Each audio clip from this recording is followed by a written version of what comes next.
Hi guys, welcome back to my vlog. ಇವತ್ತಿನ vlog ಏನು ಅಂತ ನೀವು ಆಗಲೇ ತಮ್ಮನೇಲೆಲ್ಲ ನೋಡಿರ್ತೀರ.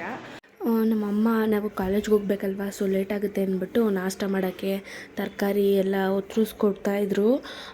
ನಾನು ಈಗ ಏನು ಮಾಡ್ತಿದ್ದೀನಿ ಅಂದರೆ ಚಪಾತಿ ಮತ್ತು ಮೂಲಂಗಿ ಪಲ್ಯ ಮಾಡೋಣ ಅಂತ ಅಂದ್ಕೊಂಡಿದ್ದೆ. ಸೊ ಪಲ್ಯ ಮಾಡ್ತಾಯಿದ್ದೀನಿ. ನಮ್ಮ ತಾತಂಗೆ ಮತ್ತು ನಮಗೆಲ್ಲ ನೆಲ್ಲಿಕಾಯಿ ಜ್ಯೂಸ್ ಮಾಡಿದ್ದೆ.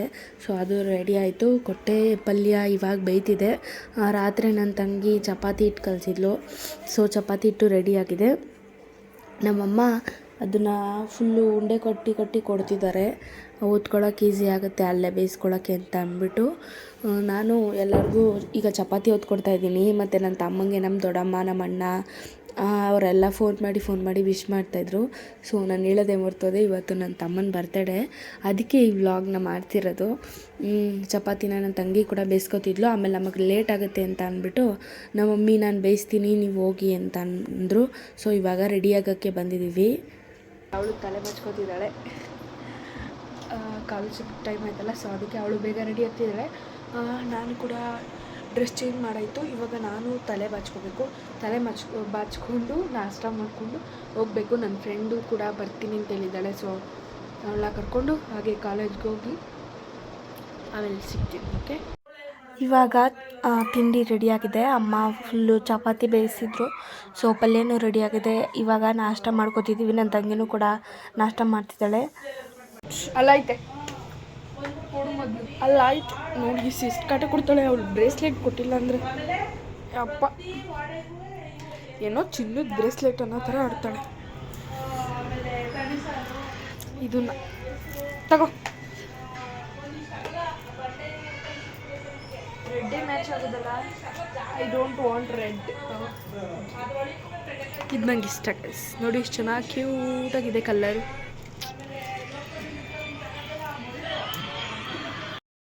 ಸೊ ಗೈಸ್, ಇವಾಗ ಕಾಲೇಜ್ಗೆ ಹೊರಟಿದ್ದೀವಿ. ಕಾಲೇಜ್ಗೆ ಹೋದ್ರೆ ಅಲ್ಲಿ ವೀಡಿಯೋ ಮಾಡೋಕ್ಕಾಗಲ್ಲ. ಸೊ ಕಾಲೇಜಿಂದ ಬಂದು ಸಿಗ್ತೀನಿ. ಗೈಸ್, ಇವಾಗ ಕಾಲೇಜ್ ಬಿಟ್ಟರು. ಇವಾಗ ನೋಡೋಣ ಏನಾದರೂ ತೊಗೊಳಕ್ಕೆ ಯಾವುದಾದ್ರೂ ಅಂಗಡಿಗೆ ಹೋಗೋಣ ಅಂದ್ಕೊಂಡಿದ್ದೀವಿ. ಇವಾಗ ಬಿಟ್ಟಿದ್ದಾರೆ. ಸೊ ಬನ್ನಿ ಹೋಗೋಣ. ಇವಾಗ ಫುಲ್ಲು ಸುತ್ತ ಇಲ್ಲೆಲ್ಲ ಯಾವ್ಯಾವ ಅಂಗಡಿ ಕಾಣಿಸುತ್ತೋ ಅಂಗಡಿಲೆಲ್ಲ ನೋಡಿದ್ದೀವಿ. ವೇಸ್ಟ್ ಅಂತ ಯಾವ ಅಂಗಡಿಲೂ ವಾಚ್ ಇಲ್ಲ. ಸೊ ನಮಗೆ ಬೇಕಾಗಿದ್ದು ಸಿಕ್ಕಲಿಲ್ಲ. ಹಾಗೆ ಏನು ಚೆನ್ನಾಗಿರಲಿಲ್ಲ ಅಲ್ಲಿ ತೊಗೊಳಕ್ಕೆ. ಅದಕ್ಕೆ ಮನೆಗೆ ಹೋಗ್ತಿದ್ದೀವಿ ಈಗ ಸದ್ಯಕ್ಕೆ. ಬಂದು ಅಲ್ಲಿಂದ ನಮ್ಮ ಅಪ್ಪನ ಕರ್ಕೊಂಡು ಮಾಲ್ಗೆ ಹೋಗೋಣ ಅಂತಿದ್ದೀವಿ. ಅಲ್ಲೇನಾದ್ರು ಸಿಕ್ಕಿದ್ರೆ ತೊಗೊಳ್ಳೋಣ ಅಂತ. ಸೊ ಇಲ್ಲಿ ಚೆನ್ನಾಗಿ ವೀಡಿಯೋನೂ ಬರ್ತಿಲ್ಲ. ಮನೆಗೆ ಹೋಗ್ಬಿಟ್ಟು ಸಿಗ್ತೀನಿ. ಇವಾಗ ತಾನೇ ಮನೆಗೆ ಬಂದ್ವಿ. ಮಾಡ್ತೀನಿ ನೋಡಿ. ನಮ್ಮಮ್ಮ ರಸಮಲೈ ಮಾಡಿದ್ದಾರೆ.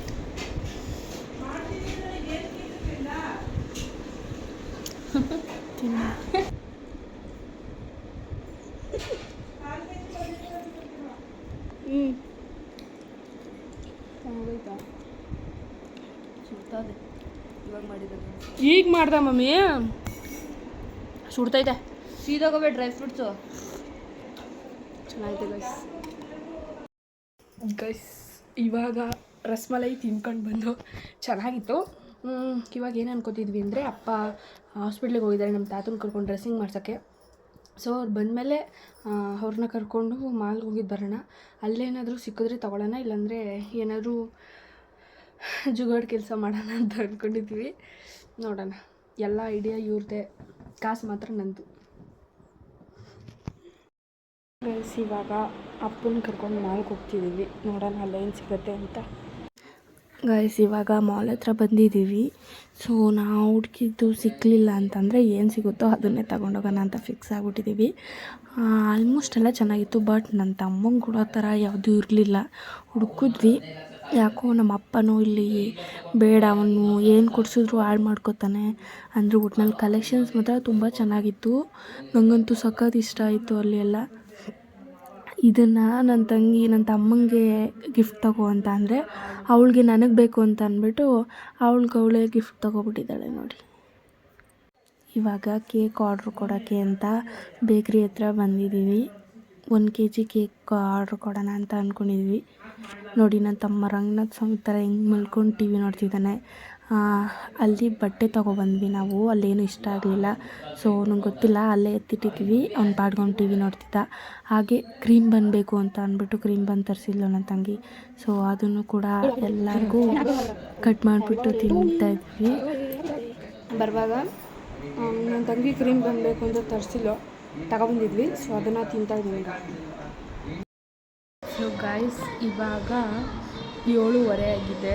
ಮಲಗಿದ್ದೆ, 6 ಗಂಟೆಗೆ ಎದ್ದು ವೀಡಿಯೋ ಮಾಡೋದು ಮರ್ತೋಯ್ತು, ಕೆಲಸ ಮಾಡ್ತಿದ್ದೆ. ಇವಾಗ ಸ್ವಲ್ಪ ಬರೆಯೋದಿತ್ತು, ಸೊ ಕುತ್ಕೊಂಡು ಬರೀತಾ ಇದ್ದೀನಿ. 7:30 ಆಗಿದೆ.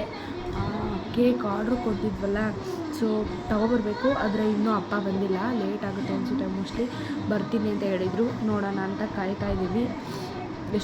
ಎಷ್ಟೊತ್ತಿಗೆ ಬರ್ತಾರೋ ಗೊತ್ತಿಲ್ಲ, ನೋಡಬೇಕು. ಸೊ ಅಪ್ಪ ಬರೋಷ್ಟರಲ್ಲಿ ಬೇಗ ಬರ್ಕೊಳ್ಳೋಣ ಅಂತ ಅಂದ್ಬಿಟ್ಟು ಬರೀತಾ ಇದ್ದೀನಿ ಕೂತ್ಕೊಂಡು. ಹಾಗೆ ನನ್ನ ತಂಗಿನೂ ಕೂಡ ಬರೀತಿದ್ದಾಳೆ ನೋಡಿ. ಜೋ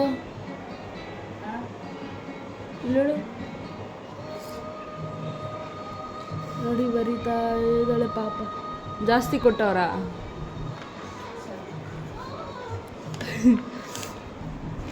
ಅವಳಿಗೆ ಇದೆಲ್ಲ ಕಾಲೇಜ್ ಅಂದರೆ ಬೇರೆ ಬೇರೆ ಇದು ಇರುತ್ತಲ್ಲ, ಫುಲ್ಲು ತಲೆ ಕೆಟ್ಟೋಗೈತೆ. ಇಷ್ಟೊಂದು ಬರಿಬೇಕಾ ಹಂಗೆ ಹಿಂಗೆ ಅಂತ ನೋಡಿ. ಗೈಸ್, ನಮ್ಮ ಮನೆ ಹಿಂದೆಗಡೆ ಹುಡುಗ ಬಂದಿದ್ದಾನೆ, ಗೌತು ಅಂತ.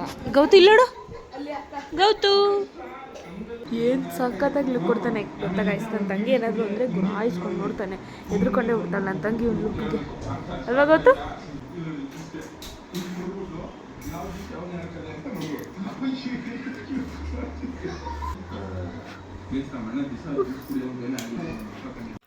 ನೋಡಿ, ಇವಾಗ ನನ್ನ ತಂಗಿ ಮತ್ತು ನಮ್ಮಪ್ಪ ಹೋಗಿ ಕೇಕ್ ತೊಗೊಬಂದಿದ್ದಾರೆ. ಫ್ರಿಜ್ಜಲ್ಲಿ ಇಟ್ಟಿದ್ದಾರೆ. ಸ್ವಲ್ಪ ಕೋಲ್ಡ್ ಆಗಬೇಕು ಅಂತ ಹೇಳಿದ್ರಂತೆ, ಸೊ ಅದಕ್ಕೆ ಫ್ರಿಜ್ಜಲ್ಲಿ ಇಟ್ಟಿದ್ದೀವಿ. ಗೈಸ್, ಇವಾಗ ಅಪ್ಪ ಮತ್ತು ನನ್ನ ತಂಗಿ ಇಬ್ಬರು ಹೋಗಿ ಕೇಕ್ ತಂದಿದ್ದಾರೆ. ಕೇಕ್ ಇವಾಗ ಮಾಡಿದ್ರಂತೆ, ಸೊ ಸ್ವಲ್ಪ ಹೊತ್ತು ಫ್ರಿಜ್ಜಲ್ಲಿ ಇಡಿ ಅಂತ ಹೇಳಿದರು ಅಂದ್ಬಿಟ್ಟು ಫ್ರಿಜ್ಜಲ್ಲಿ ಇಟ್ಟಿದ್ದಾರೆ. ನಂಗೆ ಇಷ್ಟ ಆಯಿತು. ಅಮ್ಮನೂ ಚೆನ್ನಾಗಿದೆ ಅಂತ ಹೇಳಿದ್ರು. ಕ್ವಾಲಿಟಿ ಎಲ್ಲ ತುಂಬ ಚೆನ್ನಾಗಿದೆ. ನೋಡೋಣ, ಫಸ್ಟ್ ಟೈಮ್ ಸೆಲೆಕ್ಟ್ ಮಾಡಿರೋದು, ಅವ್ನಿಗೆ ಹೆಂಗೆ ಕಾಣುತ್ತೋ ಗೊತ್ತಿಲ್ಲ. ಇವತ್ತು ಇನ್ನೊಂದು ಇನ್ಸಿಡೆಂಟ್ ಏನಾಯಿತು ಅಂತ ಅಂದರೆ, ನನ್ನ ತಮ್ಮ ಸ್ಕೂಲ್ಗೆ ಹೋಗಿದ್ನಲ್ಲ, ಅಲ್ಲಿ ಟೀಚರ್ ಕೇಳಿದ್ರಂತೆ ನೀನು ಬರ್ತಡೇ ಹಂಗೆ ಹಿಂಗೆ ಏನೋ ಮಾತಾಡಿದ್ದಾರೆ. ಆವಾಗ ನಮ್ಮ ಅಕ್ಕ ನನ್ನ ಮೇಲೆ ಉಳಿಸ್ಕೊಂಡಿದ್ದಾಳೆ, ಸ್ಟೋರಿ ಏನೂ ಹಾಕಿಲ್ಲ, ನನ್ನ ಬರ್ತಡೇದು ವಿಶ್ ಏನೂ ಮಾಡಿಲ್ಲ ಅಂತ ಅವ್ರು ಟೀಚರ್ಗೆ ಹೇಳ್ತಿದ್ನಂತೆ. ನಮ್ಮ ಮಮ್ಮಿಗೆ ಆ ಟೀಚರ್ ಫೋನ್ ಮಾಡಿ ಹೇಳಿದ್ದಾರೆ. ನನಗಂತೂ ನಗುನೇ ಬಂದುಬಿಡ್ತು. ಹಾಕಿದ್ದೆ, ಬಟ್ ನಮ್ಮಮ್ಮನೇ ನೋಡಿದ್ರಲ್ಲ, ತಿರ್ಗಾ ನಮ್ಮ ಅಮ್ಮನ ಫೋನಲ್ಲಿ ನೋಡಿದ್ದಾನೆ, ಅಲ್ಲಿ ಗೊತ್ತಾಗಿಲ್ಲ ಅವ್ನಿಗೆ. ಹೆಂಗೈತೆ? ಚೆನ್ನಾಗೈತೆ. ಇದು ಫ್ರೆಂಡ್, ಇದು ಫ್ರೆಂಡ್. ಹೆಂಗಾದ್ರೂ ಕಾಲ ಅದು ಫ್ರೆಂಡ್. ಫ್ರೆಂಡು ಇದು ಬ್ಯಾಕ್. ಹೆಂಗೈತೆ ಎಂದೆ? ಚೆನ್ನಾಗೈತೆ ಅನ್ನಲ್ಲ, ಸೂಪರ್. ಸಕ್ಕತ್ತಾಗೈತೆ. ನಾನು ಹೇಳಿಲ್ವಾ ಫುಲ್ ತೊಳೆ ಇಷ್ಟಪಡೋದು ಅಂತ. ನೋಡಿ ಗೈಸ್, ಫುಲ್ ತೊಳೆ ಕೊಡಿಸ್ತಂತೆ. ಕೊಡ್ಸಿರೋದೇ ಜಾಸ್ತಿ, ಫುಲ್ ತೊಳಂತ. ಅದನ್ನ ಹಿಂಗೆ ಎಳಿತವನೆ. ನನಗೆ ಅಭ್ಯಾಸ